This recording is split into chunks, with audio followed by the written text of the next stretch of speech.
Bueno, ya faltan 3 minutos para las 6. De todas maneras, entonces ya damos inicio a la Buenas clase. noches, doctor. Mariluz, buenas noches. ¿Cómo está usted? Bien, sí, señor. Un Bueno, cordial saludo. gracias, muy Buenas noches, amable. profe. Igualmente. Diana, ¿qué? Nah. Diana, Profe, usted nunca se va a olvidar de mí. Eso sí, téngalo por no, seguro. no. Eso sí, ya Imposible. no se le va a olvidar mi No, nombre, eso profesor. ya para el resto de la vida. Eso ya no hay nada Total. que hacer. Bueno, yo les cuento que mañana no vamos a tener clase, porque resulta que mañana es jueves 7, ¿cierto? Sí, profe. Sí, entonces hay grado en la Facultad de Derecho. Los grados están para las 4 de la tarde, pero a las 4 de la tarde eso todavía no ha empezado. Y entonces, mientras se hace la ceremonia, se termina, digamos, vamos a suponer que empezáramos a las 4, pero que no creo que empecemos a las 4. Antes de 2 horas no hemos salido. Entonces, si yo salgo tipo 6 de la tarde, entonces no alcanzo a llegar aquí a mi casa en Suba, que yo vivo en Suba, para entonces tener la reunión con ustedes. Entonces, mañana no va a haber clase. ¿Ok? Profe, y como Señora. mañana no hay clase, bueno, hablo por voz propia. Digamos, yo pues trabajo en el día y bueno, salgo corriendo para acá a clase, me preparo y como tenemos el debate el viernes sobre el Sí, aborto, sí. nos podría, o sea, podríamos utilizar esa clase para reunirnos por grupos y comenzar a investigar pues más sobre el tema porque obviamente ya hemos venido investigando, sino que como para tener un argumento y como armar todo el trabajo mañana para presentarlo el viernes. Sí, No sé si les Diana. gusta la idea. Me parece muy inclusive, Dianita, aprovechar el tiempo de mañana para la exposición del viernes, ¿no? Que el Ujú. viernes con la ayuda de Dios, entonces sí, sí hay clase. De modo que Profe, sí, está bien. Sí, profe, Ok. disculpe, le pregunto, ¿usted va a dejar proyectar diapositivas para la exposición pues o no? sí, porque sí se les facilita, porque quedamos que íbamos a pasar por grupo, ¿cierto? Sí, Sí, señor. profe. Entonces, si ya el grupo está formado y el grupo ya tiene una exposición y tiene diapositivas, pues bueno, entonces pasamos las diapositivas. Vale, Una profe. pregunta, ¿y los que no tienen grupo? Eso sí está grave, porque entonces, ¿cuándo le hago la evaluación? ¿O uno puede Tendría, presentarlo solo? sí puede, pero sería después de que pasen los grupos, Ah, porque vale, es profe. que, ¿cuántos grupos hay? ¿Como 7, 8? No hay más, pero están conformados y creo que habemos personas fuera de grupos, entonces, pues, entonces usted dice que ya de último, cuando ya preparen los grupos. Vale, profe, gracias. Sí, yo creo que pasemos primero por grupo. ¿Y por qué no se hicieron por grupo? ¿No los admitieron? No, profe, ya están conformados y por horarios a veces no se pueden reunir con los otros compañeros, entonces hay más de uno que trabajamos solos. Se dificulta, entonces tocaría ver cuándo podemos hacer esa evaluación.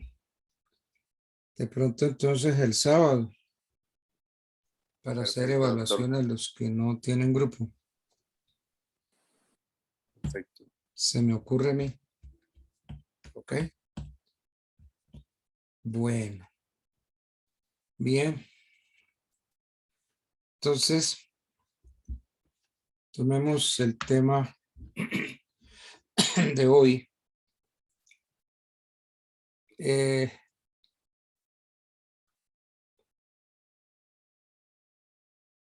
Mm.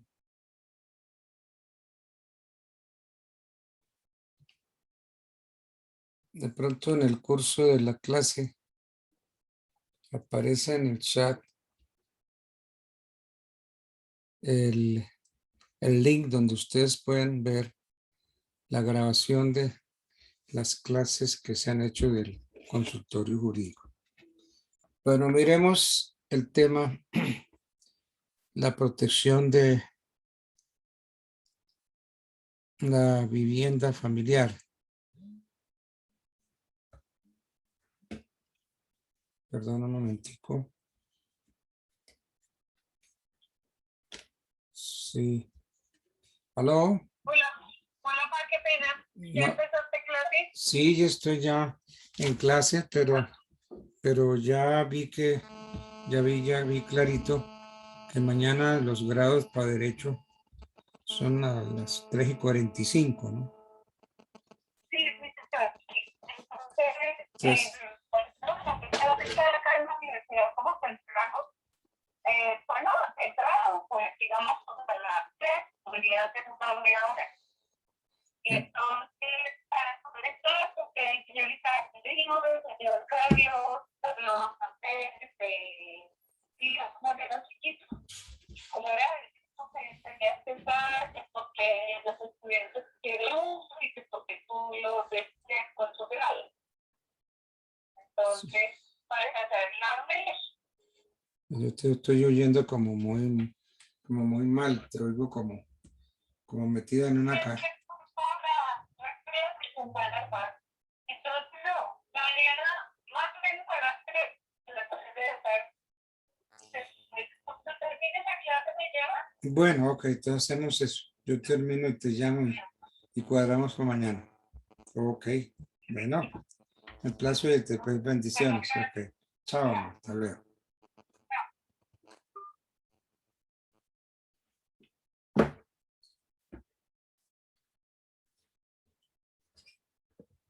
Bueno, entonces les decía que mañana hay grados en la Facultad de Derecho a las 4 de la tarde y mientras se hace la ceremonia y yo puedo salir pues de allá de la 36 con séptima aquí a Suba, donde estoy viviendo yo, no alcanzo a llegar, de modo que la solicitud de la doctora Arana, Diana Arana, esa solicitud me parece pertinente.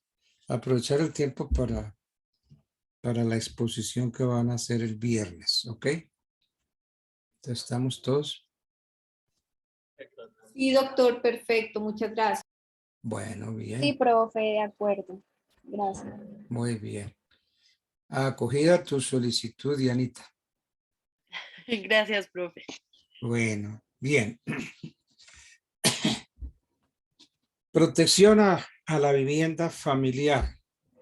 Es el tema que vamos a tocar hoy. En materia de protección de la vivienda familiar, es necesario distinguir entre dos figuras que aunque tienen las mismas finalidades, o sea, protección de la vivienda para la familia, tienen trámites distintos y maneras diferentes de levantarlas.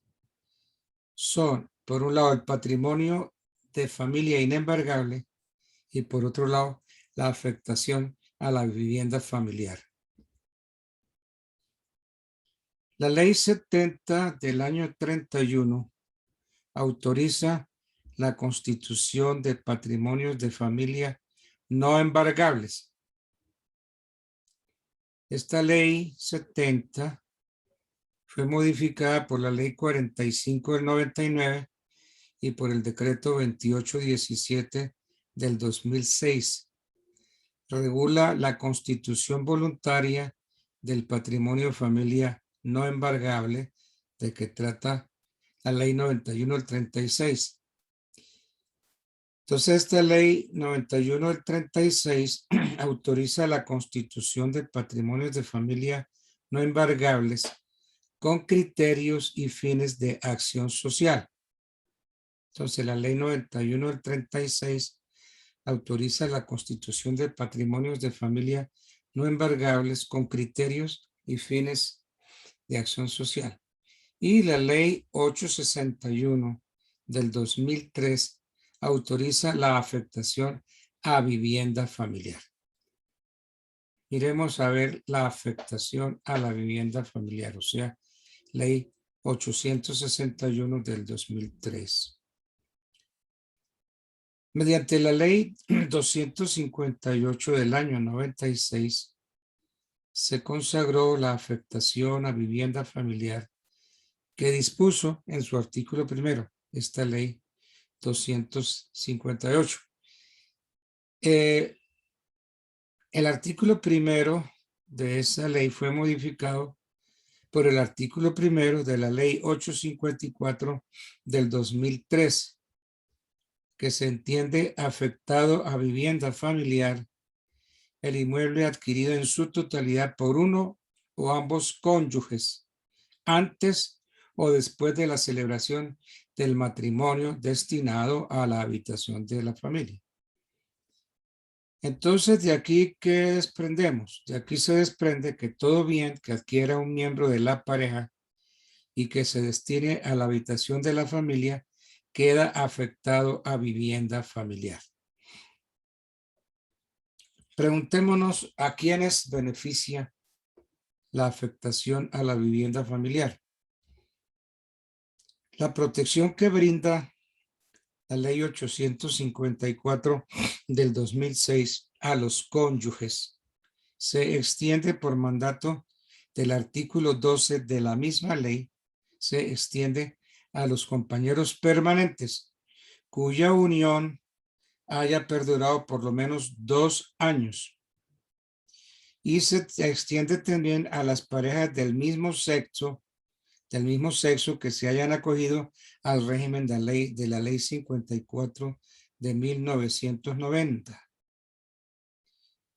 Todo esto, pues, por mandato de la sentencia C-029 del 2009 de la Corte Constitucional. Se opera una afectación automática. Las viviendas adquiridas con posterior a la vigencia de la ley 854 quedan afectadas por ministerio de la ley conforme al artículo 2. En caso de que el comprador manifieste que no es su deseo afectar el inmueble a vivienda familiar, requiere de la firma de su cónyuge o de su compañera o compañero permanente aceptando tal decisión.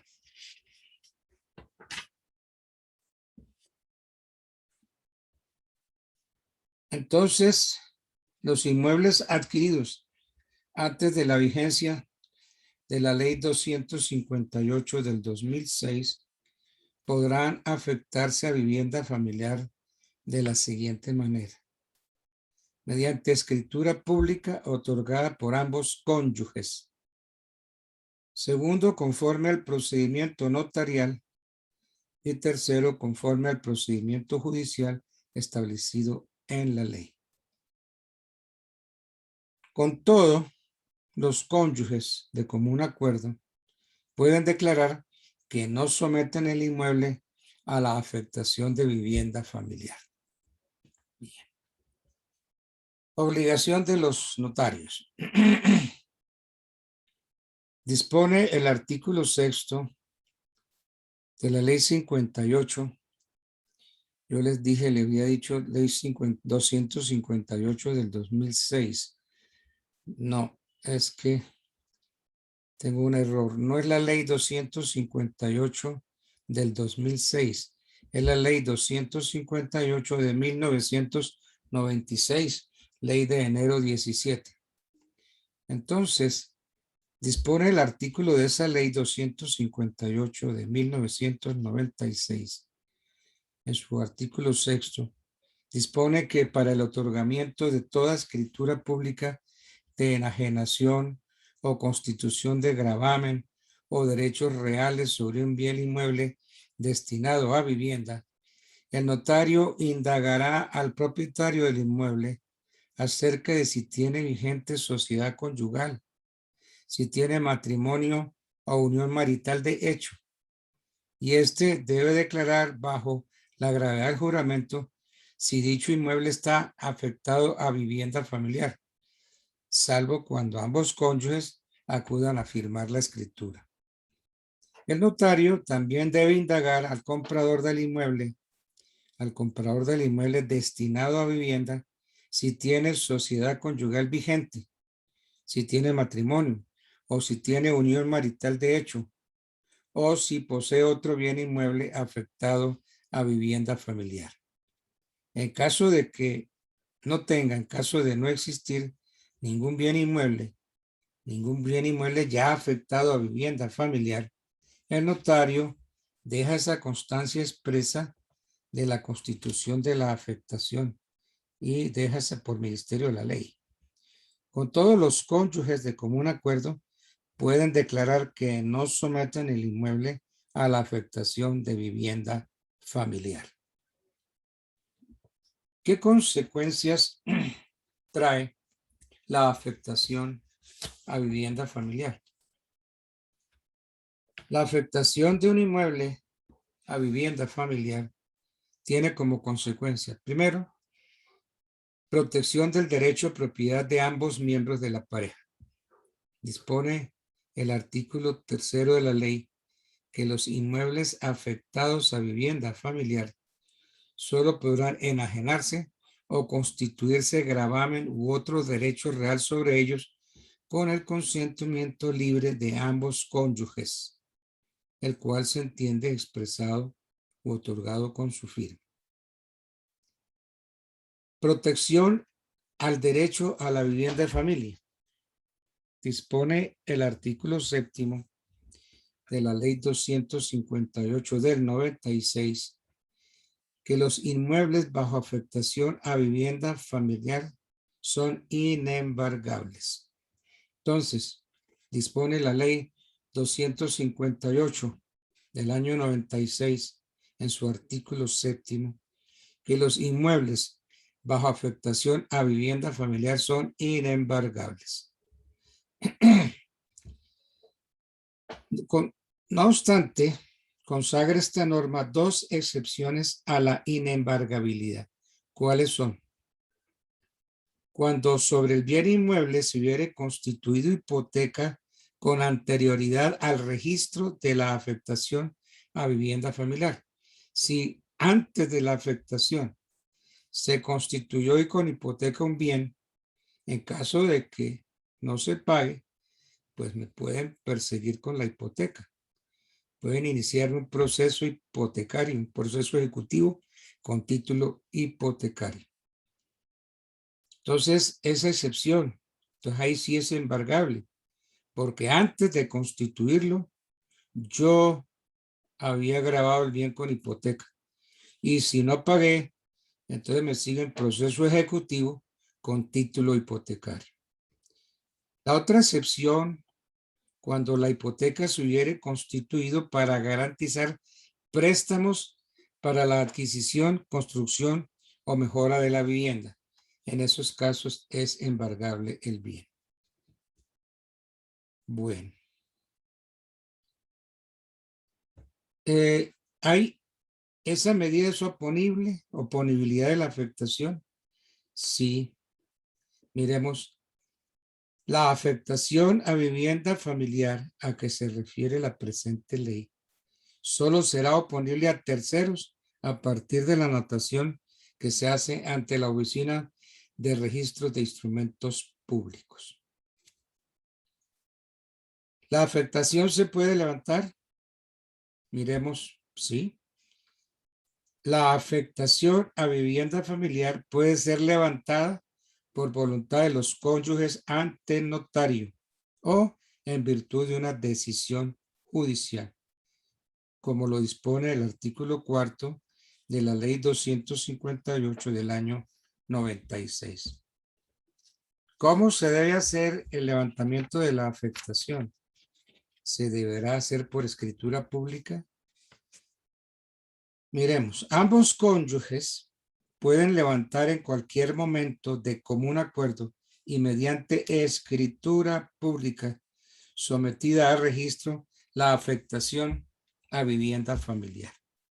Entonces, ambos cónyuges pueden levantar en cualquier momento de común acuerdo y con escritura pública en mano la afectación a vivienda familiar. ¿Se puede levantar por decisión judicial? Sí, puede levantarse por decisión judicial. ¿Podrá levantarse la afectación a solicitud de uno de los cónyuges en virtud de providencia judicial? Hay unos eventos, unos casos en que sí se puede. No se los voy a mencionar todos, les voy a decir algunos.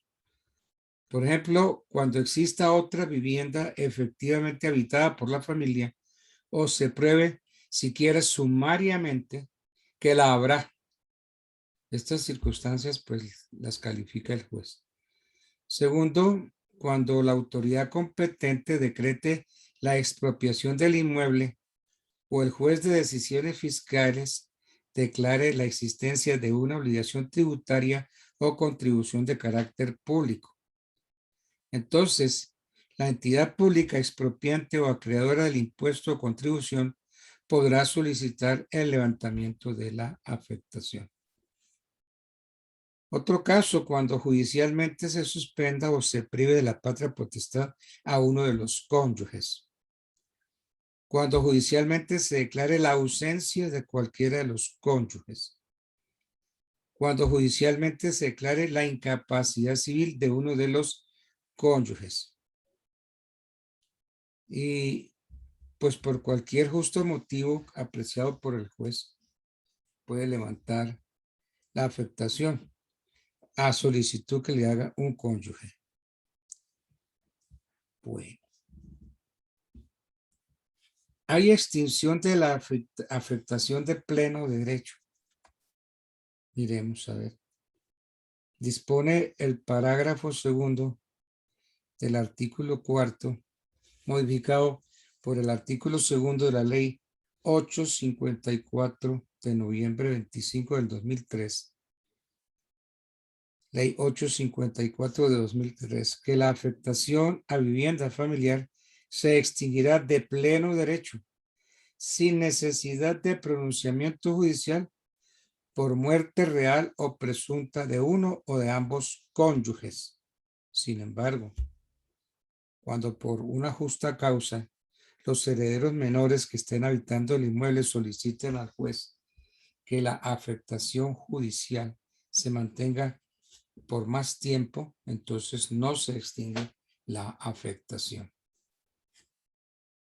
Entonces, esto es una solicitud que se le hace al juez de familia o al juez civil municipal o al juez promiscuo municipal. Entonces, solicitud de continuación de la afectación que se le eleva al juez de familia, al juez civil municipal, al juez promiscuo de familia, mediante un proceso verbal sumario. Hay un procedimiento notarial. Dispone el artículo 9 de la citada ley 258 del 96, que cuando sea necesario constituir, modificar o levantar la afectación a vivienda familiar, el cónyuge interesado acudirá ante un notario del domicilio de la familia con el objeto de que tramite su solicitud con citación del otro cónyuge. Si ambos cónyuges están de acuerdo, se procederá a la constitución, modificación o levantamiento de la afectación a vivienda familiar mediante escritura pública. Y si no se logra acuerdo, entonces pueden acudir al juez de familia para resolver el asunto. Para la constitución, modificación o levantamiento judicial de la afectación a vivienda familiar, ya lo dije, será competente el juez de familia del lugar de ubicación del inmueble mediante un proceso verbal sumario. Bueno. Miremos patrimonio de familia inembargable. Patrimonio de familia inembargable. Hay 3 clases. Consagra la legislación colombiana 3 clases de patrimonios de familia inembargables. 3 clases de patrimonio de familia inembargables. Se denominan voluntario, obligatorio y facultativo. Miremos el patrimonio de familia inembargable voluntario. Se autoriza la constitución a favor de toda la familia de un patrimonio especial con calidad de no embargable bajo la denominación de patrimonio de familia. Patrimonio de familia no embargable. ¿Y cómo se constituye esto? El artículo 11 de la ley 70 de 1931, una ley del 28 de mayo del año 31, el artículo 11 de la ley 70 de 1931 exige autorización judicial para su constitución. Y entonces la pregunta es, ¿ante quién vamos? Dice que exige autorización judicial para su constitución. Yo averigüé y es el juez del circuito del domicilio. Ante ese juez se pide entonces la constitución.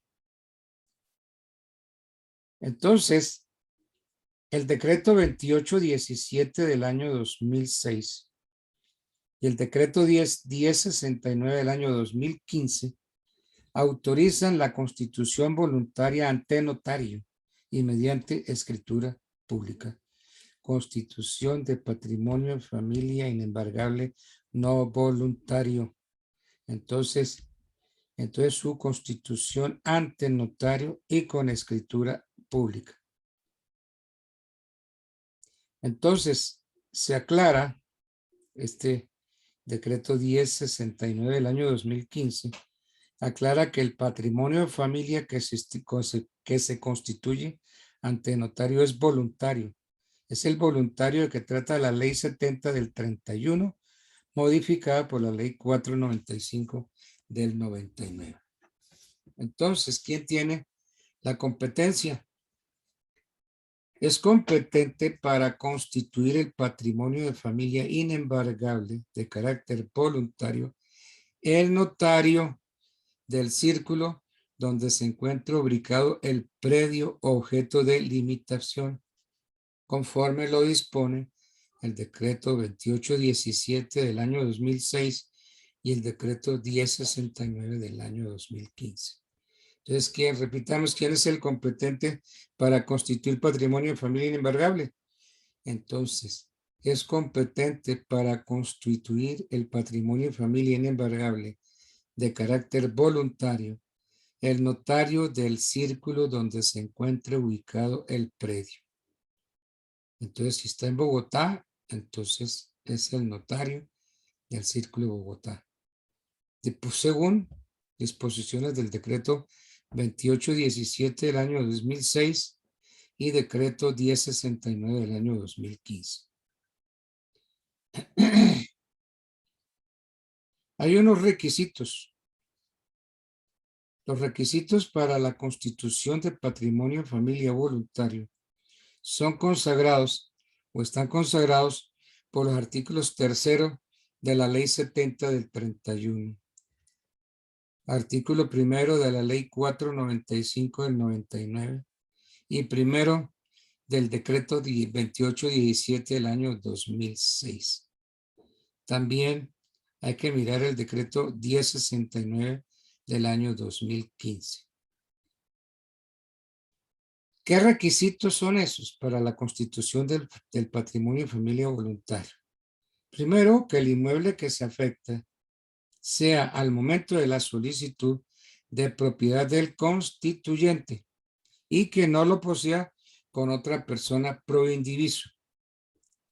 Es de aclarar que cuando la ley señala que el bien a afectar no sea poseído pro indiviso con otra persona, debe entenderse que queda excluida de esta prohibición la existencia de propiedad pro indiviso entre los miembros de la pareja que conforma la familia. Claro, pues sería un absurdo desproteger a una familia por el solo hecho de que el inmueble destinado a la residencia de la misma fuese propiedad de ambos miembros de la pareja. Claro, eso sería un absurdo. Segundo requisito, que su valor catastral no sea superior a 250 salarios mínimos mensuales legales vigentes. Que no esté grabado ni con censo, ni con anticresis, ni con hipoteca.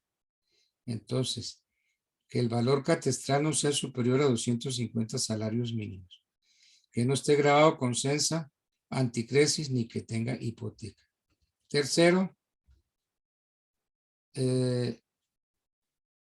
así se me había olvidado algo. Sí, que no esté grabado, como dije, que no esté grabado con censo, anticresis ni con hipoteca, salvo que la hipoteca se haya constituido para la adquisición del inmueble. Y por último, el último requisito es que se encuentre libre de embargos. Bueno.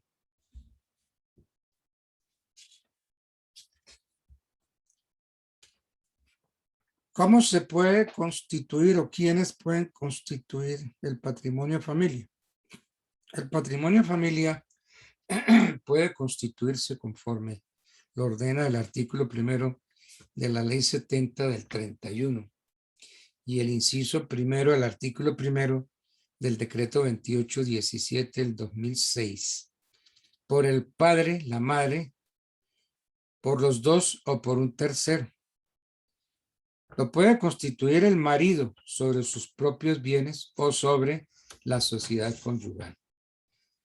Por el marido y la mujer de consumo, eso es de común acuerdo, sobre los bienes propios de esta cuya adquisición cuya administración, corresponda al primero.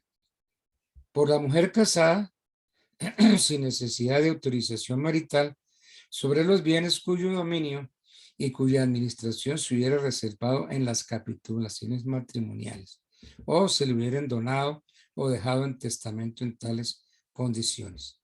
Por un tercero, dentro de los límites fijados por el Código Civil para la disposición de bienes por medio de donaciones entre vivos o asignaciones testamentarias a título singular. ¿Quiénes son beneficiarios? Pues la propia familia del constituyente. Esa es más que todo la idea para beneficiar es a la familia.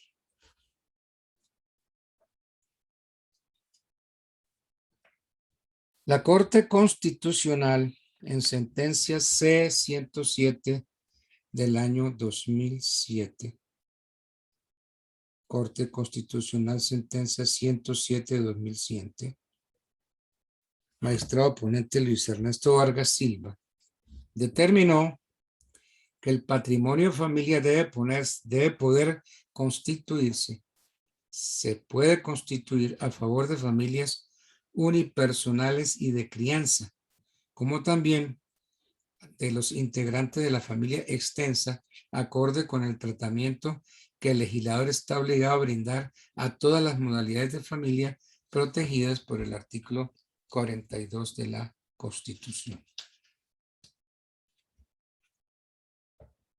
Ahí se excluyen algunos bienes, algunos patrimonios. Quedan excluidos del trámite notarial los patrimonios de familia de carácter obligatorio, consagrados en las normas sobre viviendas de interés social de que trata la Ley 91, el 36, el artículo 60, la Ley 90, el 89 y artículo 38 de la Ley tercera, el 91. Los patrimonios de familia facultativos de que trata el artículo 22 de la ley 1546 del 93, del 99. Y la ley 861 del 2003 faculta a la mujer o al hombre cabeza de familia para constituir patrimonio de familia. Bueno.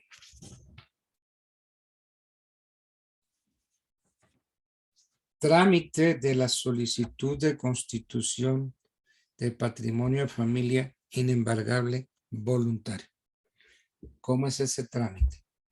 Trámite de la solicitud de constitución de patrimonio de familia inembargable voluntario. Conforme lo dispone el decreto 2817 del año 2006, compilado por el artículo 2 del decreto 1069 del 2015, el trámite que debe surtirse es más o menos el siguiente. La petición, la solicitud la presenta él o los interesados ante el notario. Esa solicitud debe contener unos requisitos: nombre y apellidos del constituyente y del beneficiario, su identificación y el domicilio, referencia a su estado civil, la determinación del inmueble objeto de la limitación por su cédula o registro catastral, delimitarlo por su nomenclatura, por el paraje o localidad donde estén ubicados y por sus linderos. También podrá identificarse con el código del folio de matrícula inmobiliaria o la cita del título de propiedad con sus datos de registro. ¿Qué otro requisito? La manifestación del otorgante que se extenderá rendida bajo la gravedad del juramento sobre la existencia de la unión marital de hecho por 2 o más años. La manifestación que se entenderá rendida bajo la gravedad del juramento del titular del derecho de dominio en el sentido de que la constitución del patrimonio se hace únicamente para favorecer a los beneficiarios, que a la fecha no tiene vigente otro patrimonio de familia y que no existen o que existen, sí que existen o que no existen acreedores que puedan verse afectados con la constitución de la limitación. Bueno. Hay que hacer un emplazamiento y publicaciones. Si el escrito de la petición llena las exigencias de ley, el notario dispone o dispondrá el emplazamiento por medio de un edicto que se llama emplazatorio, que debe fijarse por el término de 15 días en un lugar visible para el público en la notaría.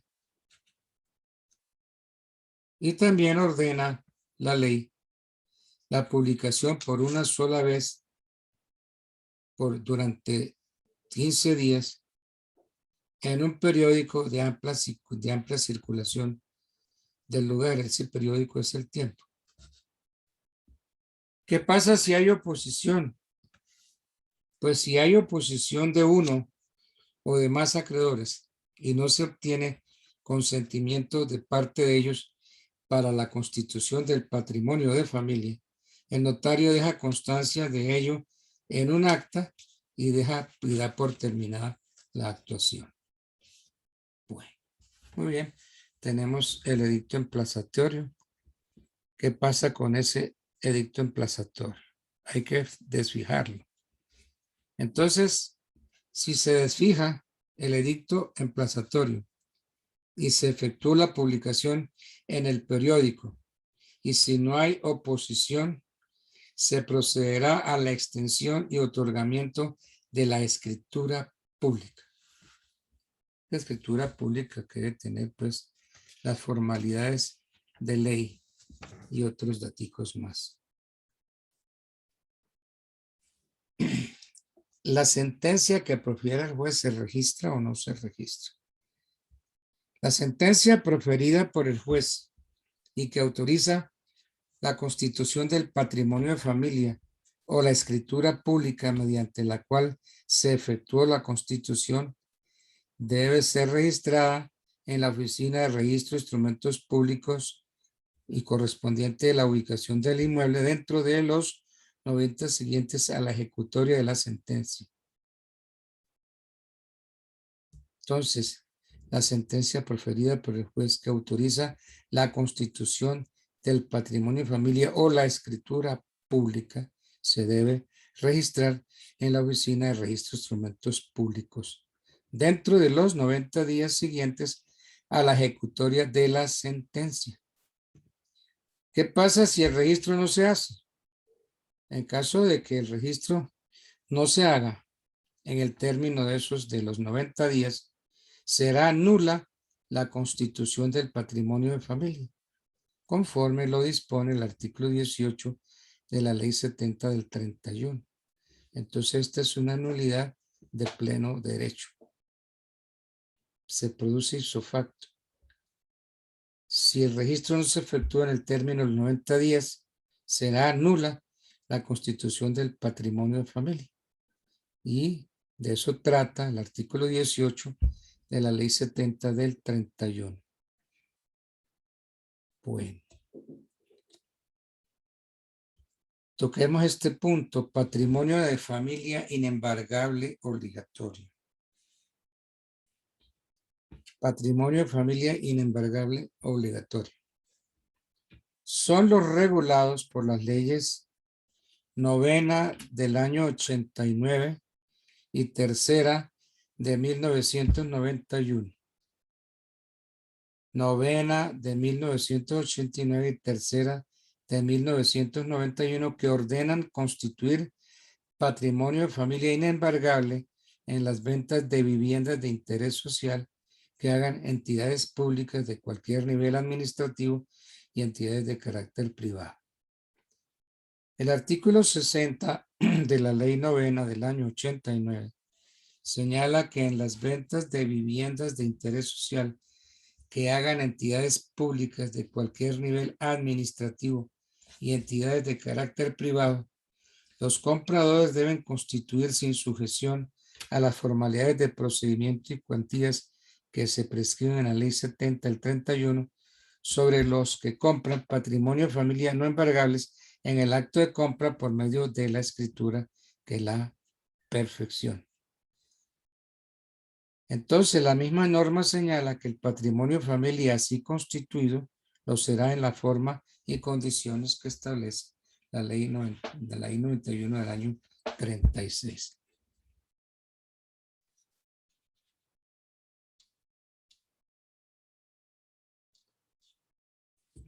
El patrimonio de familia puede constituirse a favor de quién o de quiénes.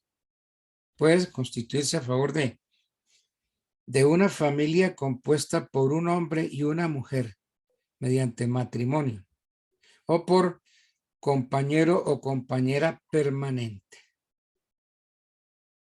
De la familia compuesta únicamente por un hombre o una mujer mediante matrimonio o por compañero o compañera permanente. Entonces, ese patrimonio familiar puede constituirse en beneficio de su propia familia o de personas pertenecientes a ella.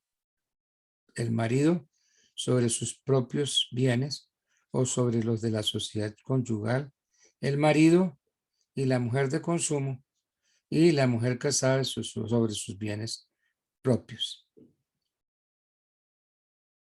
Bueno. ¿Qué atributos trae el patrimonio de familia obligatorio? Conforme lo dispone la ley 70 del 31, aplicable a todo tipo de patrimonio familiar. El patrimonio familiar goza de los siguientes atributos. Primero es inembargable.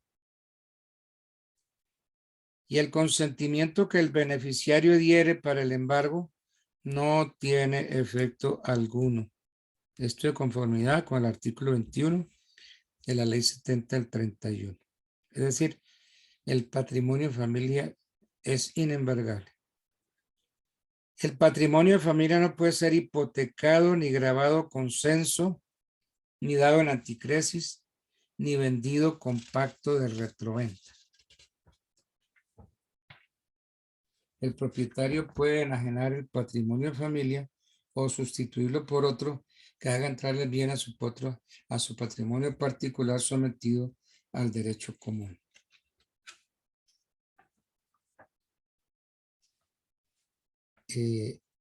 ¿Ustedes se acuerdan cuál es ese pacto de retroventa? ¿Sí se acuerdan cuál es eso? Profe, cuando uno empeña algo de pronto en una casa de empeño, que es un pacto de retroventa, es decir, le dan a uno un dinero por una cosa que uno después puede ir a reclamar y si no lo reclama, esa persona puede vender o disponer de la cosa.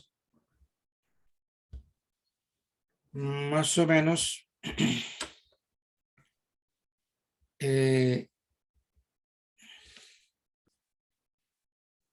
A ver, ¿cómo le explico?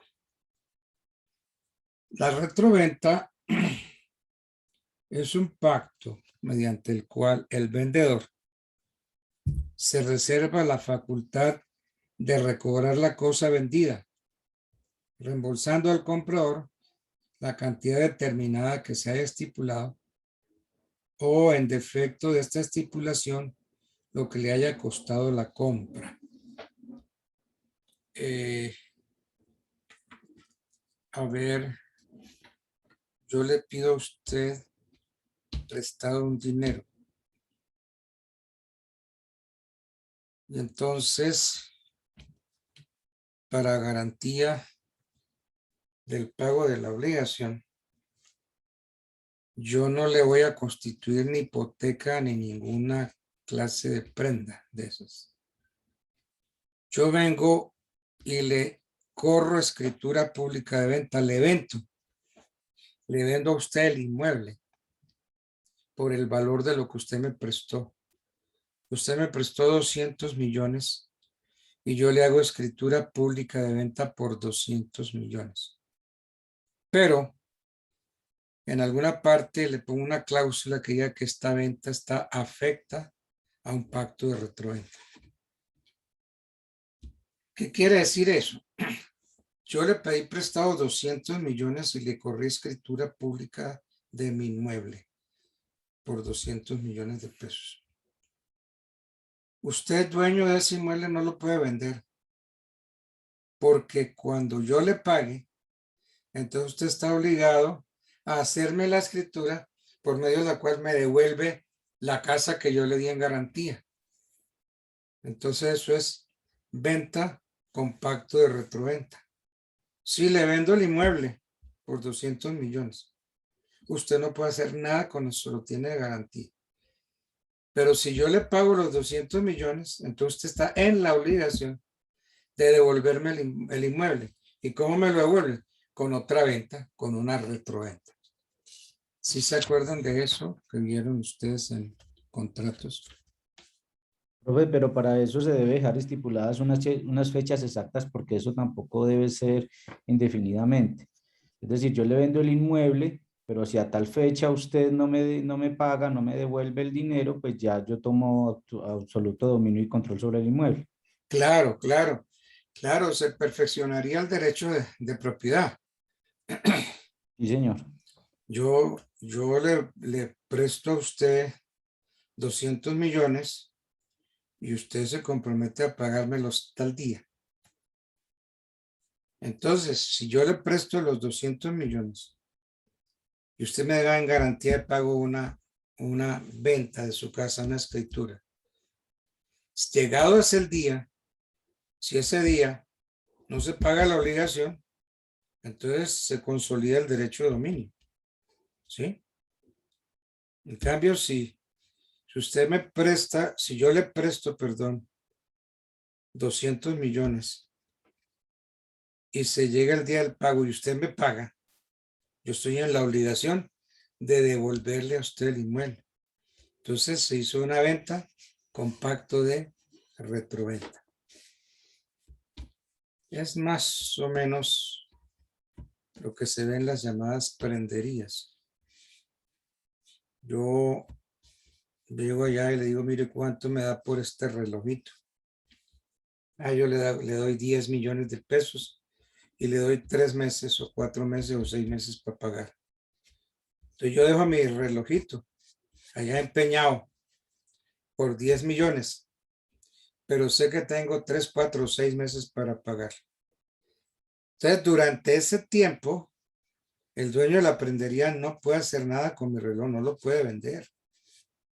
Pero si se pasan los 6 meses que yo tengo de plazo para recuperar el reloj y no pago, la prendería se puede quedar con el reloj o lo puede vender. ¿Por qué? Porque dejé pasar el término, no pagué la obligación y se consolidó el derecho dominio que tiene la prendería sobre el relojito.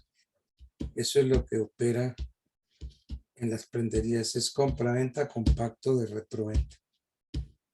No es tal el contrato de prenda, es venta con pacto de retroventa. ¿Sí? ¿Lo tenemos o no? Sí, profe. Bueno, está. Profe, una preguntita. Dianita. Profe, en el patrimonio de familia inembargable teníamos 3 clases, ¿cierto? Está la voluntaria. ¿Me podría recordar, por favor, las otras 2? Entonces tenemos el voluntario que dije, el obligatorio que dije, y ¿cuál fue? Voluntario, obligatorio.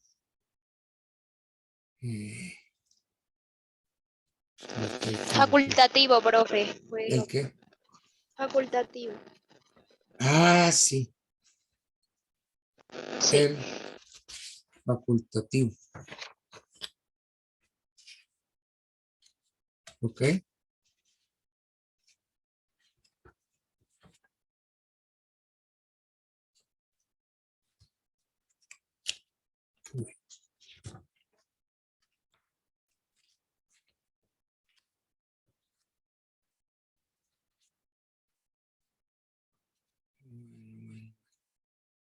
Sí, debe de eso.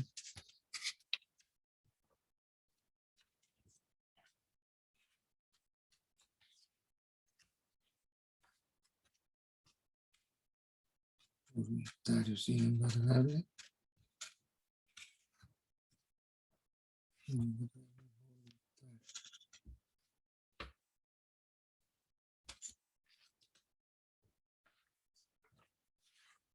Obligatorio y facultativo.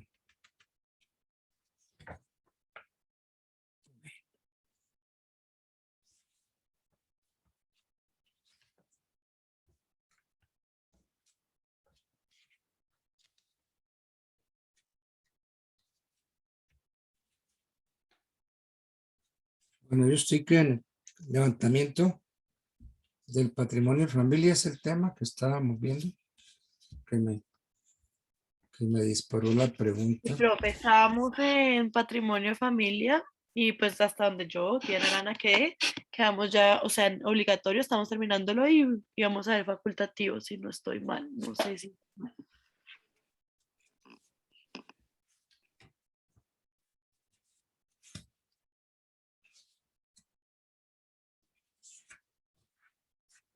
Estamos viendo.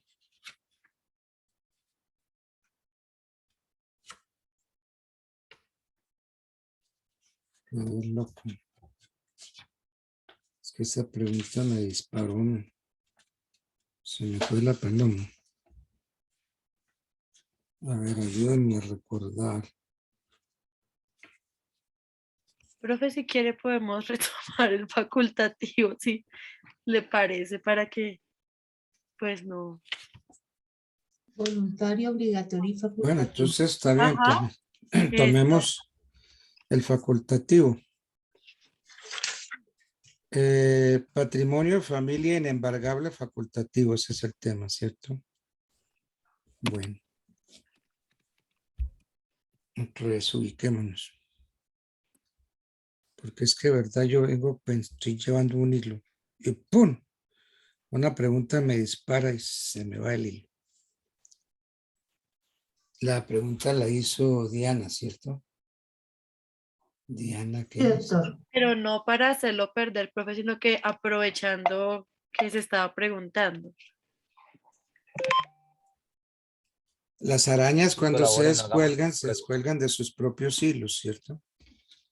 Y entonces si a Pero la- yo no me descolgué. Quien se descolgó fue otra persona. Gracias a Dios.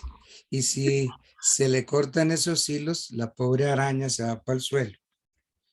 Bueno, El pobre doctor quedó claro. así es. Es Alzheimer. Bueno, faculta la ley a ciertas personas para constituir la protección del patrimonio de familia inembargable sobre el inmueble destinado a la habitación de familia. Este tipo de patrimonio de familia inembargable es autorizado por las leyes 546 de 1999 y ley 861 del 2003.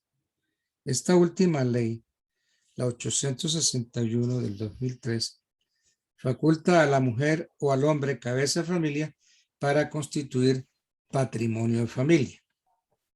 Entonces, patrimonio de familia inembargable facultativo. ¿Qué requisitos hay? Que el único bien inmueble, el único inmueble urbano o rural perteneciente a la mujer o al hombre cabeza de familia se constituye en patrimonio de familia inembargable y se constituye en favor de los hijos menores existentes y de los que están por nacer. Que se trate de mujer u hombre cabeza de familia y que tenga hijos menores o que espere procrearlos. La solicitud será necesaria para los registros civiles. No, al contrario, más bien, para la solicitud necesitamos la presentación de los registros civiles de nacimiento de la mujer o del hombre. También necesitamos presentar los registros civiles de nacimiento de los hijos. ¿Para qué?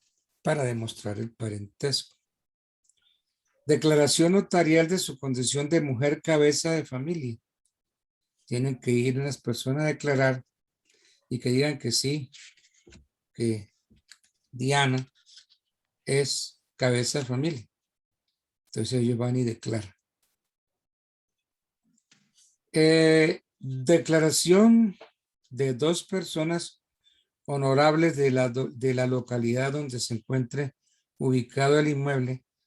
Declaraciones hechas ante un notario o ante el alcalde municipal o ante el inspector de policía, donde testifiquen que la mujer o el hombre cabeza de familia solo posee ese único bien. Entonces, la constitución del patrimonio de familia facultativo se hará ante la Oficina de Registro de Instrumentos Públicos de la jurisdicción donde se encuentra ubicado el inmueble.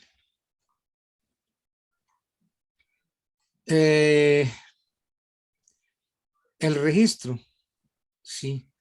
Una vez cumplidos los requisitos mencionados, el respectivo registrador de instrumentos públicos de la seccional mediante revisión de comprobación deja o dejará constancia en la respectiva matrícula inmobiliaria de que el bien inmueble es patrimonio de familia para que no pueda ser afectado por ninguna medida cautelar. ¿Cómo se levanta el patrimonio de familia?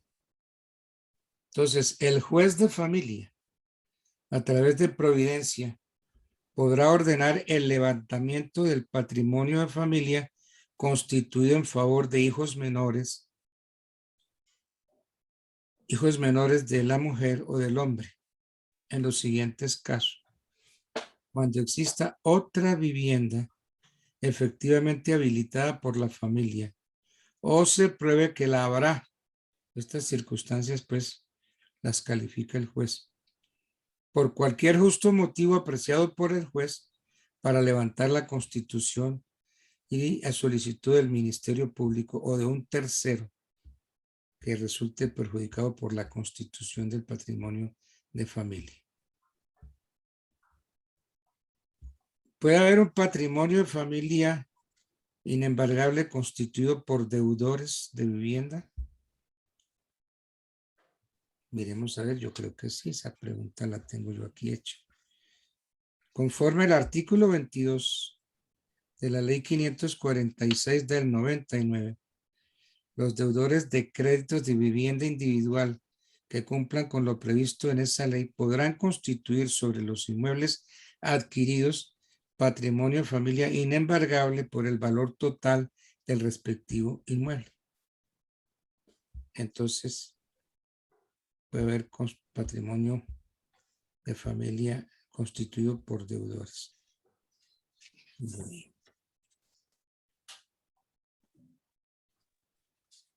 La constitución del patrimonio de familia inembargable. Yo tengo aquí anotado ese temita.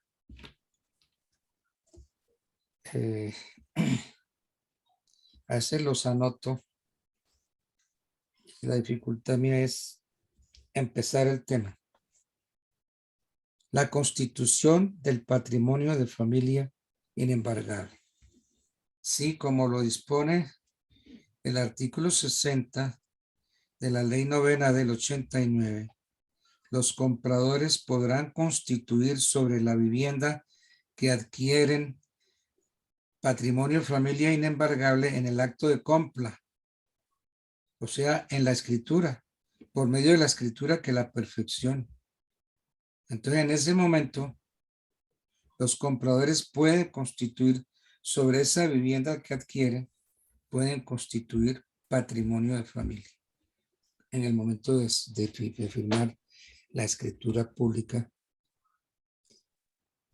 El patrimonio que así lo establece o que queda así establecido se considerará siempre constituido no solo a favor del deudor, sino de su cónyuge, de los hijos que tenga o de los hijos que lleguen a tener. Conforme el artículo 4 de la ley 91 del 36, los inmuebles que sean objeto de este tipo de patrimonio de familia pueden gravarse con hipoteca a favor del vendedor para garantizar el pago del precio o de la parte de él que el comprador quede a deber. Y el vendedor puede obtener el embargue y remate de tales inmuebles en las acciones que promueva para el pago de dicho precio.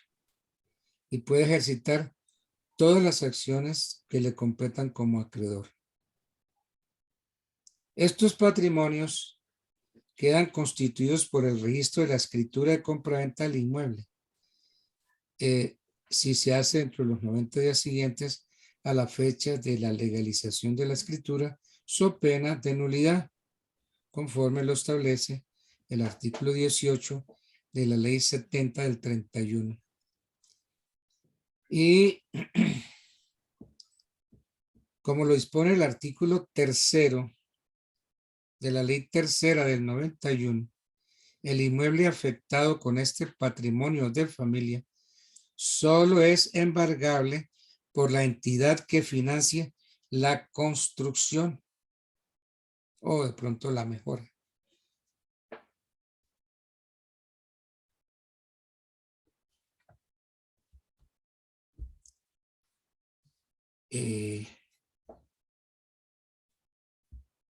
A ver,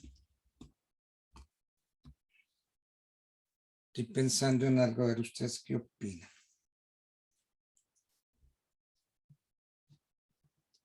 vamos a suponer que uno de ustedes puede ser Diana Arana. Diana Arana tiene una cabañita en Cartagena y me la presta para irme a pasar ahí unos días. Y yo vengo y me voy para esa cabañita que ella me prestó en Cartagena, pero tan de malas que todas las noches llueve y tan de malas que la cabañita tiene unas goteras terribles, hasta tal punto que llueve más por dentro que por fuera. Y entonces por las noches, cuando yo estoy inspirado en otras tareas, pues el chorrito, la gotica de agua me cae en la espalda o más abajito de la espalda y no me deja dormir, no me deja concentrar en lo que estaba haciendo. Entonces yo vengo al día siguiente y digo, no, esta galleta yo no me la aguanto. Consigo unos obreros y le hago una reparación general a esa cabaña de propiedad de Diana. Bien, y la dejo pues divina, perfecto.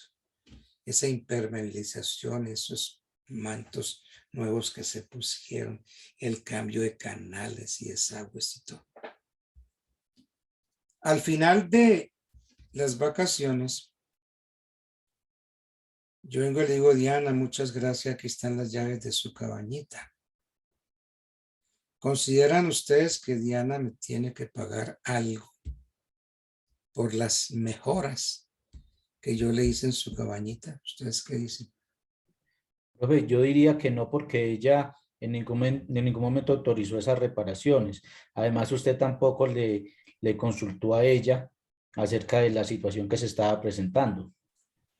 De acuerdo, no le consulté, eso me cogió toda una noche, que jartera, no pude dormir, no pude hacer nada y al día siguiente yo reparé.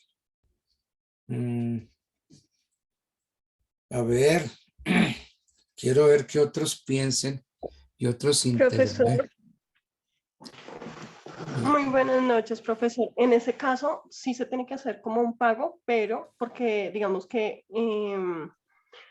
se tiene que establecer un pago no por el monto considerado, porque pues una cosa es el arreglo como tal y otra que usted le haya colocado una infraestructura diferente, ¿sí? Porque usted no, ¿cómo se llama esa regla? Que no puede, ella no puede enajenarnos, sino... o sea, porque esos arreglos entran a favor de ella y no lo pueden perjudicar a ustedes, que no se me olvida en ese momento la figura. De momento voy a revisar. Bueno, pero tengo que pagar, ¿me tiene que pagar esos arreglos o no?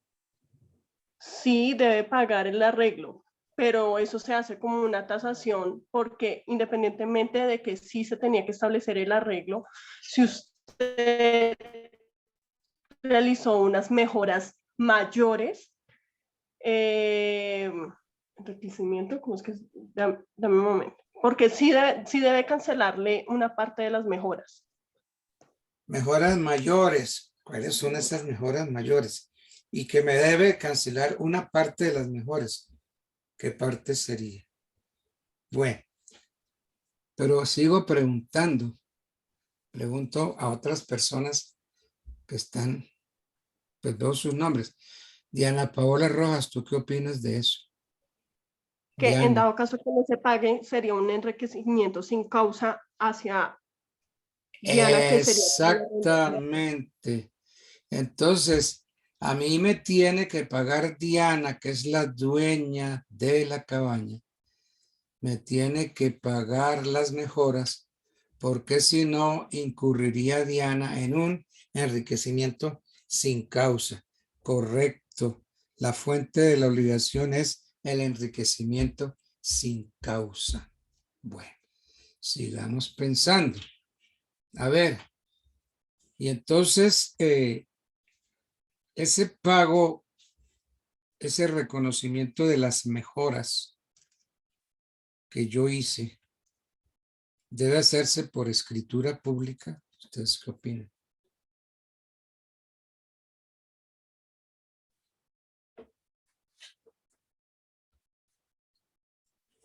¿Sí entendieron cómo es el asunto? Bueno, pero es que están todos. Profe, yo antes había enfocado la situación por otro lado, porque yo decía, para mí eso es un abuso de confianza. O sea, yo le presto mi casa a otra persona y la otra persona va a modificar, arreglar sin mi consentimiento, sin mi permiso, sin mi autorización. O sea, no, o sea, primero consúlteme, pregúnteme acerca de lo que hay que hacer, porque yo no puedo llegar a una casa ajena, no es que no me gustó esto, entonces hay que cambiarlo, lo tengo que modificar porque yo lo quiero hacer Eso y es después verdad, profe. y No, después no, venga, porque págueme. es que no son.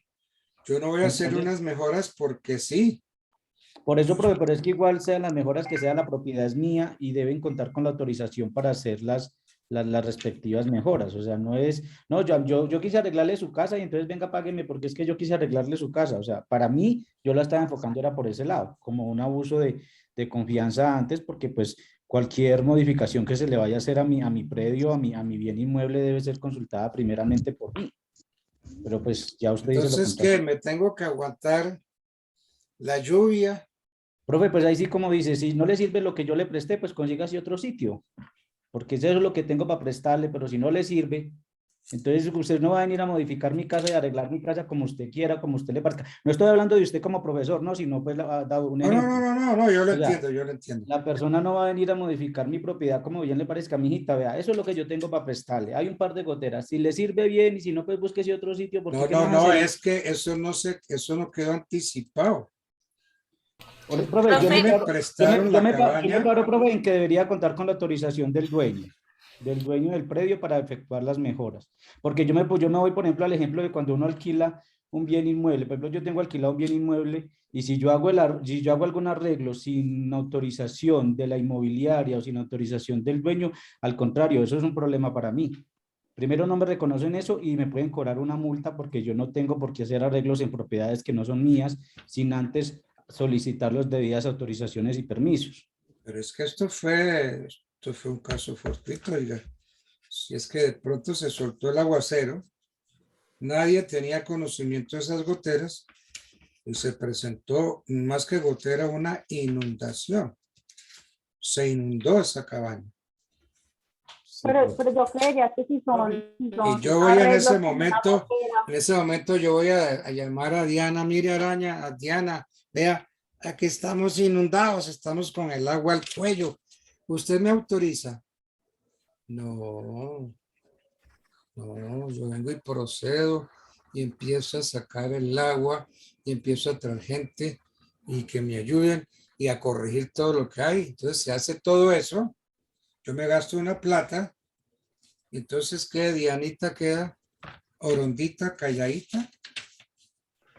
Es que Profe, pero eso no no se hace fueron por- mejoras previstas. Yo no le dije a ella, mire, voy a hacer esto, ¿no? Sino que ocurrió. ¿Mm? Profe, una Profe, pues Creo pregunta que frente. inicialmente se realiza por medio de una conciliación para que no se efectúe este enriquecimiento sin causa y por parte suya, eso se llama Pero empobrecimiento. ¿cuál conciliación si ya se produjo el hecho, ya hubo la inundación? Y yo me tuve que defender de esa inundación y contratar gente para que sacara el agua y para evitar que se siguiera inundando. Y todo eso me costó un montón de plata. Yo tuve que hacerlo y lo hice. Profe, yo puedo, ¿Acaso yo puedo llamar a las 2, 3 de la mañana a Diana a una conciliación?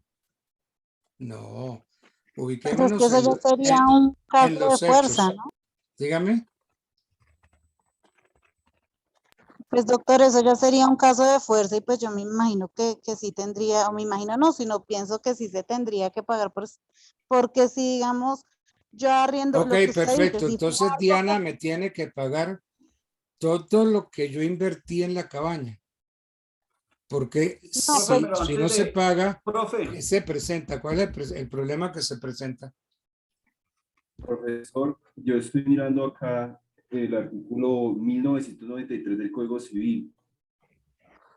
Tiene que ver, hace relación a la obligación de reembolso y costo de las reparaciones indispensables. Entonces hablan de un término que son mejoras necesarias. 1993 del Código Civil. Dice que el arrendador es obligado a reembolsar al arrendatario el costo de las reparaciones indispensables no locativas que el arrendatario hiciere a la cosa arrendada, siempre que el arrendatario no las haya hecho necesarias por su culpa y que haya dado noticia al arrendador lo más pronto para que las hiciese por su cuenta. O sea, es decir, que tendría que estas adecuaciones, por ejemplo, en ese caso se trata de una gotera, se supone que son necesarias y de urgente reparación, porque pues yo no puedo vivir, lo que usted dice ya, ese hecho sucedió, yo no voy a vivir debajo del agua o mis muebles o mis enseres se van a tener que mojar. Pero en la norma dispone de otra cosa.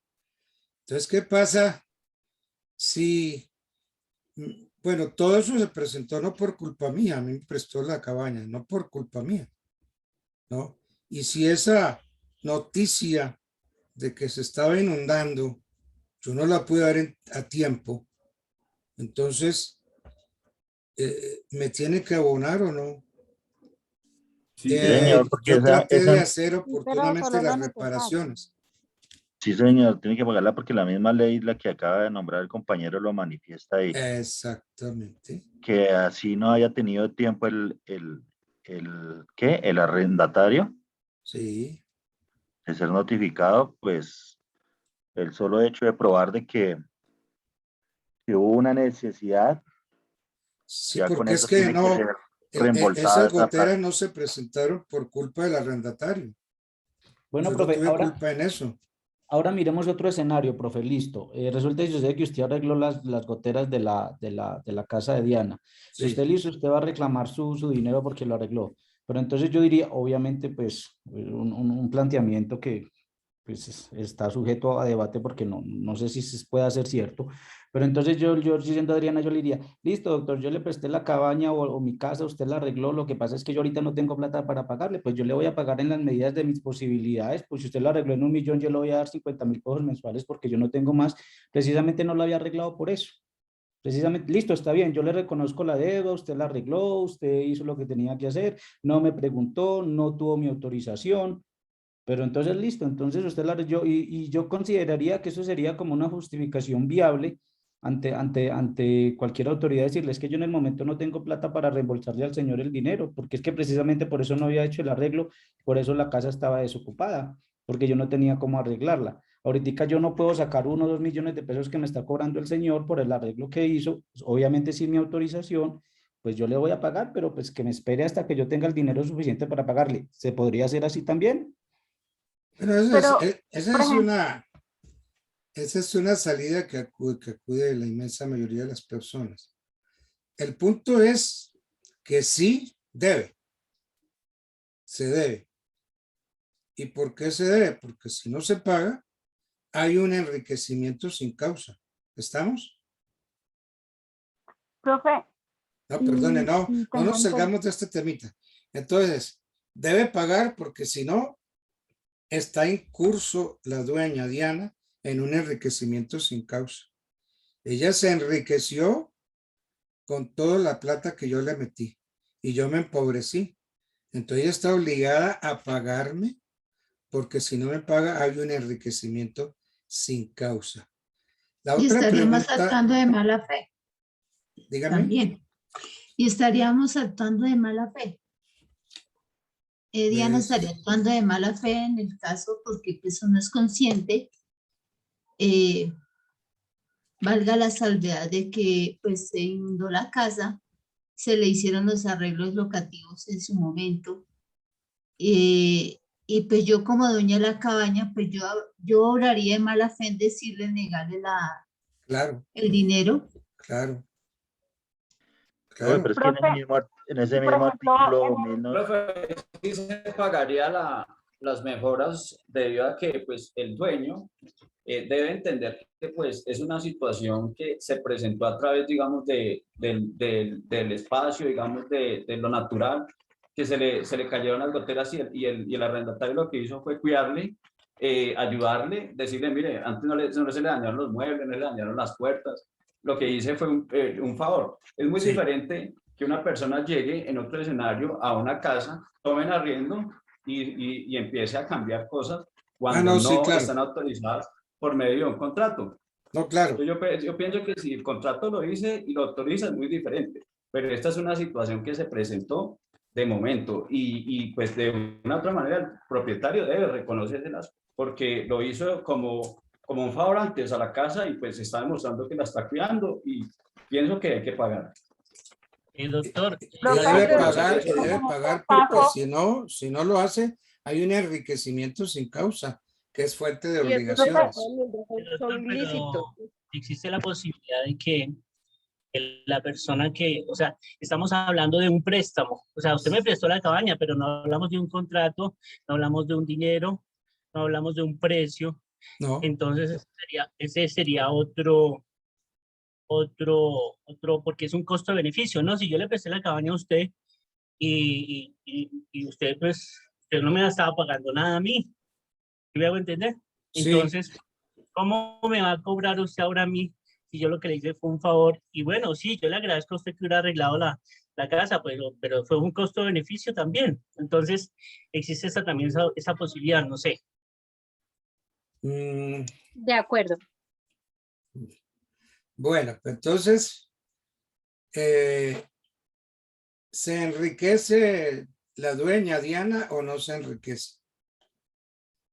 Porque yo creo que hay un préstamo y en qué sentido se estaría enriqueciendo si ella también estaría enriqueciendo también o bueno, no se estaría enriqueciendo, ¿no? Pero si hay, digamos que si hay un favorecimiento, ¿no? Entonces, no sé hasta dónde sería el enriquecimiento. Claro, porque es un aumento al avalúo del inmueble. Al inmueble estar con las mejoras, eso le hace, le sube el avalúo al inmueble. Entonces, sí hay un enriquecimiento por parte del arrendatario o del prestador del inmueble y hay un empobrecimiento por parte de quien tuvo que... Exacto. Hay un enriquecimiento de Diana, que sería la arrendadora, y un empobrecimiento mío, que soy el arrendatario. Entonces, existe la obligación de pagar, porque si no hay un enriquecimiento injusto. Perdón, doctor, pero es que estamos hablando no estamos hablando primero y estamos hablando de una cantidad de tiempo. Yo me fui a vacaciones 1 o 2 meses, por decir algo, y disfruté de esa propiedad. O sea, de alguna u otra forma, pues también hay que ver, ¿cierto? Todas esas situaciones. Ahora, ¿cuáles son las mejoras? Si realmente hay que probar todo eso, ¿cuáles son las mejoras? Vamos a ver, se probaron las mejoras. Las mejoras están probadas y demostradas. Valen 10 millones de pesos. Profe, pero es que yo aquí considero que se debería hacer aclaración en cuanto a lo que son mejoras y realmente reparaciones necesarias. ¿Sí me explico? Sí, ok. Pueden ser todo eso fue necesario hacerlo. Pero si mandan a remodelar. Esas mejoras no son de ornato, de belleza, son mejoras necesarias que se hicieron. Doctor, el mismo artículo... el 1993 del Código Civil lo dice, las 3 clases de mejoras que existen para ese tipo, y entre esas está el de mejoras necesarias. Sí, señor. Así se llama, mejoras necesarias. Así son. Esas son las mejoras que se le hicieron. Profe, pues, no son voluntorias, no son de ornato, son necesarias. Profe, siendo el caso mío, yo no conciliaría, yo me iría a juicio y a ver si se crea jurisprudencia al respecto, porque es que ninguna persona pueda llegar a disponer de mi bien inmueble como bien le parezca. O sea, yo a título personal, yo no conciliaría. Vámonos a un proceso a ver qué pasa, a ver si se genera nueva jurisprudencia, a ver porque muchas veces la doctrina, las normas dicen una cosa, pero a raíz de los procesos que se van presentando, se van creando nuevas jurisprudencias y se van creando nuevos pronunciamientos. Porque vuelvo y le digo, o sea, una persona no puede llegar a la propiedad de otra persona a cambiar las cosas o a organizar esto y lo otro sin su autorización, sin haber tomado en cuenta. O sea, entonces yo estoy bien pobre y entonces ahorita me toca sacar 10 millones de pesos sin saber de dónde, porque ahora que la situación, vamos a la casa, que de pronto la situación, la cabaña, de pronto esté en un lugar arquitectónico donde no se puede modificar algunas cosas, donde no se pueden hacer algunas cosas, este señor hace unos arreglos diferentes, le pone una teja diferente, hace las cosas diferentes como yo las tenía o como yo las quería. Realmente, yo sí me iría a un proceso. Yo no.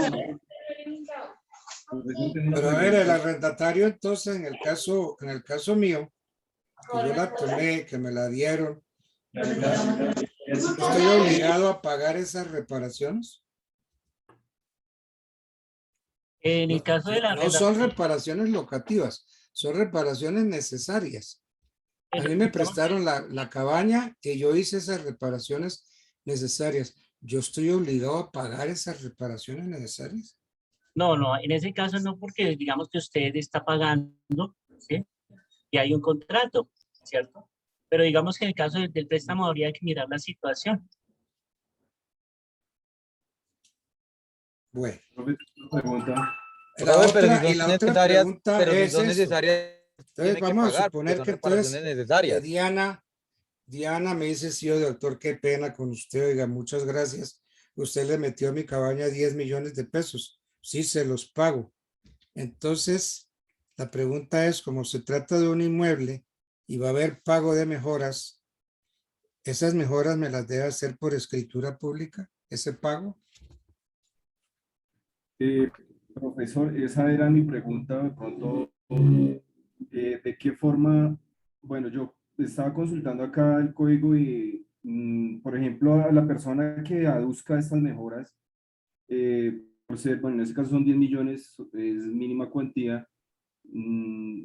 Si al existir un contrato se debe adelantar por un proceso monitorio o no.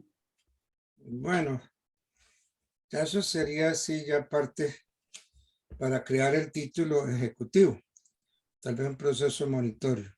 Pero la pregunta es, ¿debemos hacer una escritura pública para reconocer el pago de esos 10 o 12 millones que yo gasté en las reparaciones?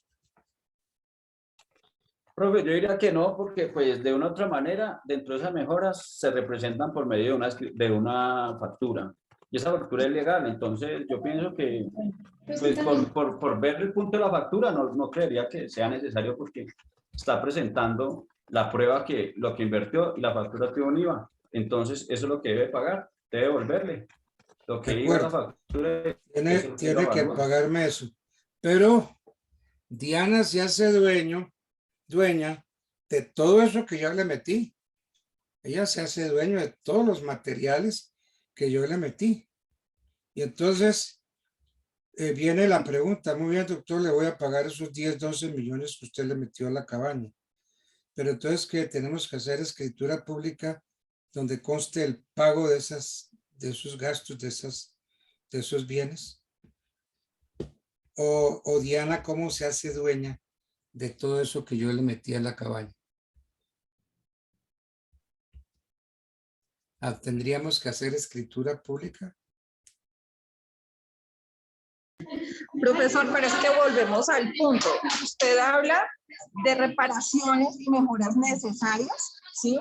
Como por ejemplo reparación del tejado. Entonces, ¿cómo se va a establecer una escritura pública sobre un tejado? ¿Sí me explico? Si ya existía en el inmueble, bueno o malo, ya existía. Usted me está hablando acerca del pago de las mejoras. No, se puede pagar directamente, lo que dice Miguel es válido. Reconocimiento de la factura y la prestación del servicio por mano de obra. Estoy de acuerdo, pero ¿de qué manera se hace Diana la dueña de la cabaña? ¿De qué forma se hace ella dueña de todo eso que yo metí? De las tejas, de los mantos, de todo eso, las canales. No, profe, no puede. Una pertenencia, profe.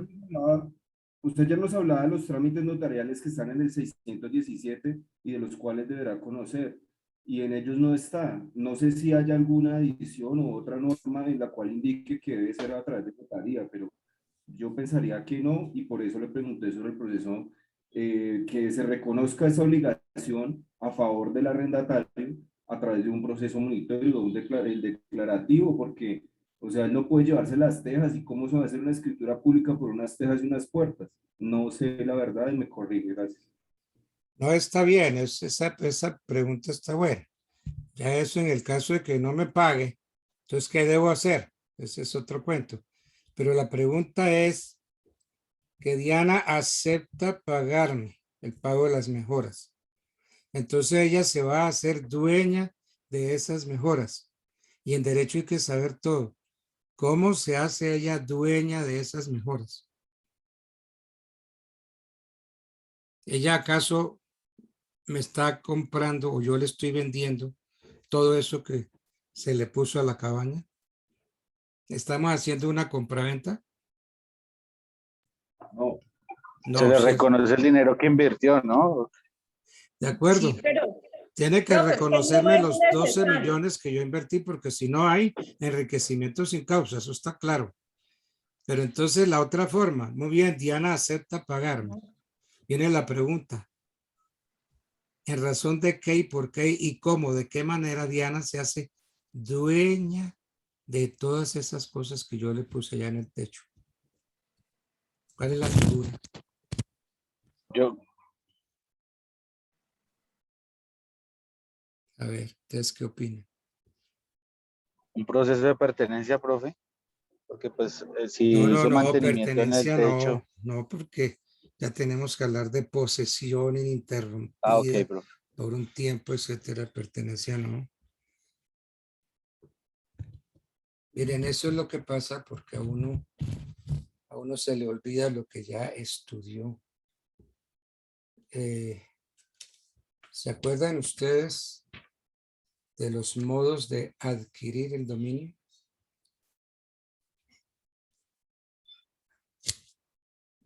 ¿Cómo se adquiere el dominio de los bienes? Profe, cuando él entrega la cosa al dueño, Adquisitivo, prescriptivo y al título. Profe, en sustracción, ¿Cuáles son? alusión. A ver, yo les recuerdo los modos de adquirir el dominio.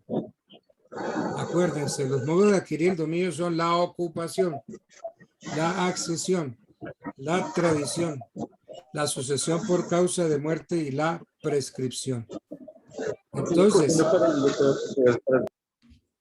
¿por qué modo de adquirir el dominio se hace Diana dueña de todo eso que yo le puse en su finca? Por ocupación como dueña y señora, posesión como dueña y señora. Sería por posesión, porque el Ocupación, inmueble ya es de espere a ella. ver. Ocupación, no creo por ocupación. Profe, ahí sería ya por posesión, porque hace posesión. parte de él. Por posesión no, la posesión no. La posesión estaría pues como bajo el título de prescripción. Y no estamos hablando de prescripción, sino hablando de cómo Diana se hace dueña de todos esos canales, de todas esas tejas, de todos esos mantos. Accesión. ¿Por Por qué? accesión. La accesión, ¿por qué? No, profe, por prescripción, ¿no es?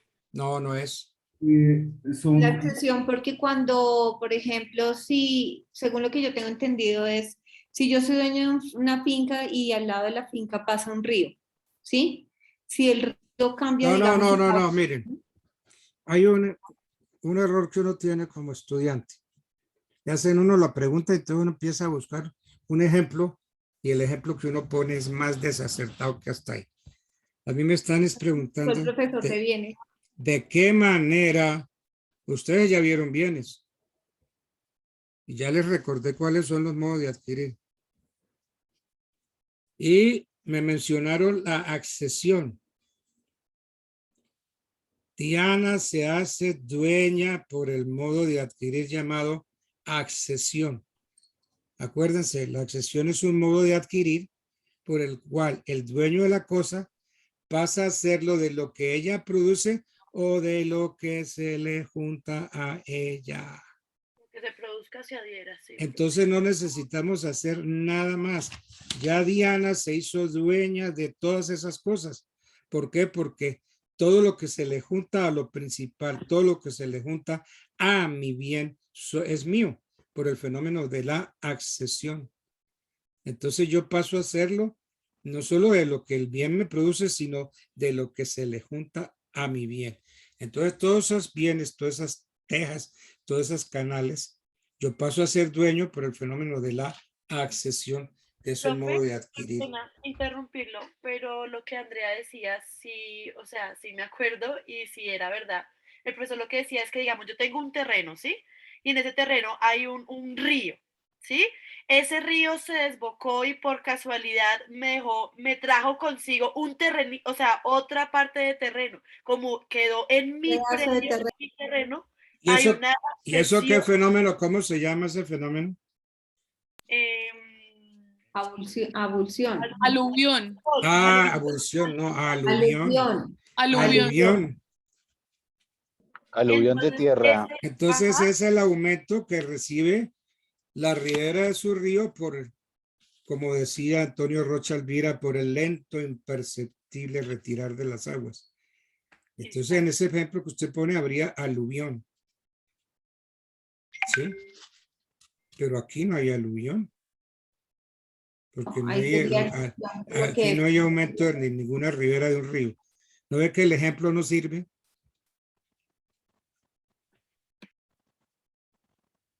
Porque sí, el terreno de la aluvión se tiene que ver con las heredades vecinas, riberanas. Y entonces, si el agua llevó, transportó parte, hay abulsión y se me quitó, entonces hay aluvión. Pero aquí el fenómeno es de la accesión, un modo originario de adquirir. Bueno,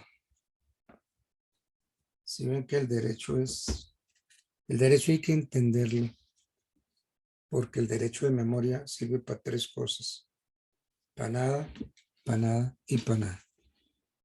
Bueno, entonces yo les dije que mañana no tenemos clase, lo vamos a dedicar según una solicitud muy afortunada que hace la doctora Diana Arana.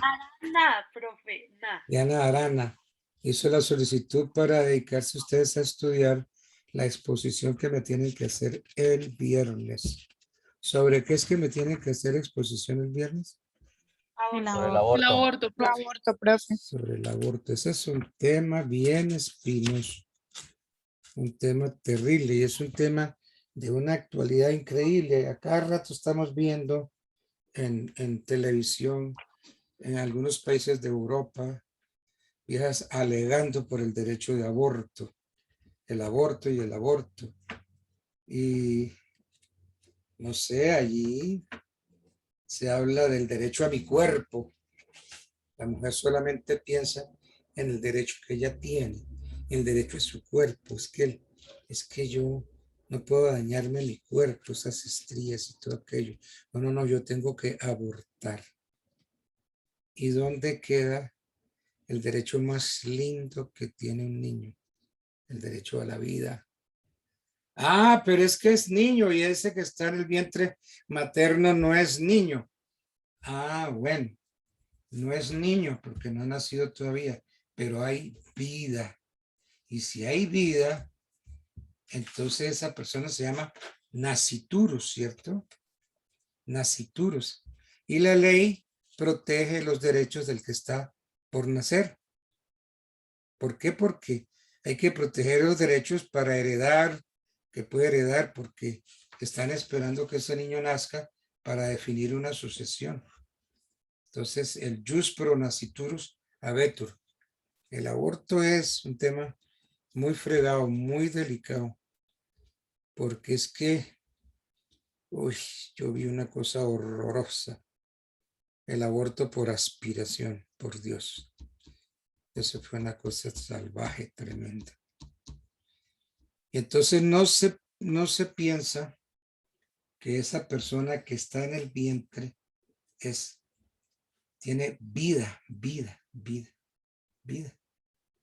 Y la vida hay que protegerla como sea.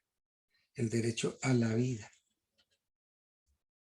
Entonces, ¿hasta dónde el aborto atenta o no contra el derecho que tiene la criatura de vivir?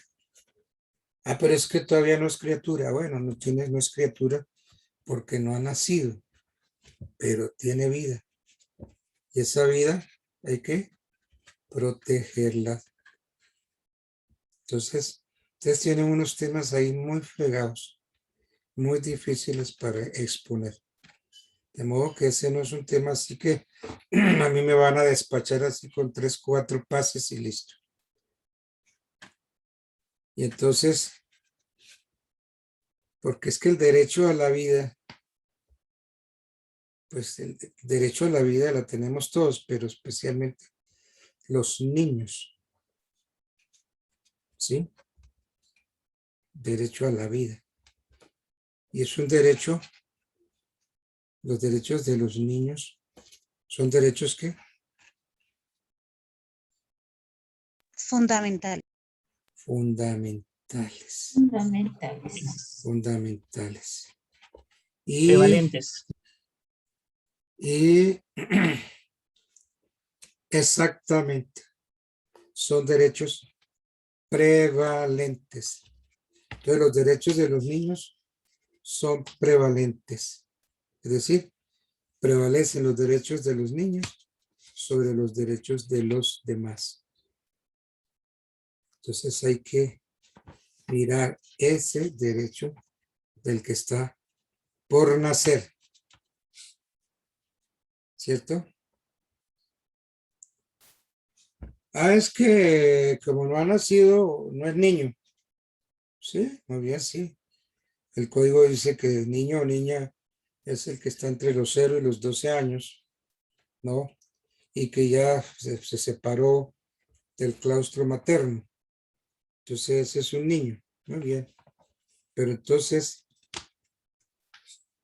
la criatura que está en el vientre materno, está viva, no tiene derecho a que se le respete esa vida. Esa es la gran pregunta. Bueno. Bien, muchachos, entonces mañana pues lo dedicamos para la preparación que ustedes van a hacer de su exposición para el viernes que estamos a 8 de octubre, ¿no? Sí, mañana voy a estar en los grados de la universidad.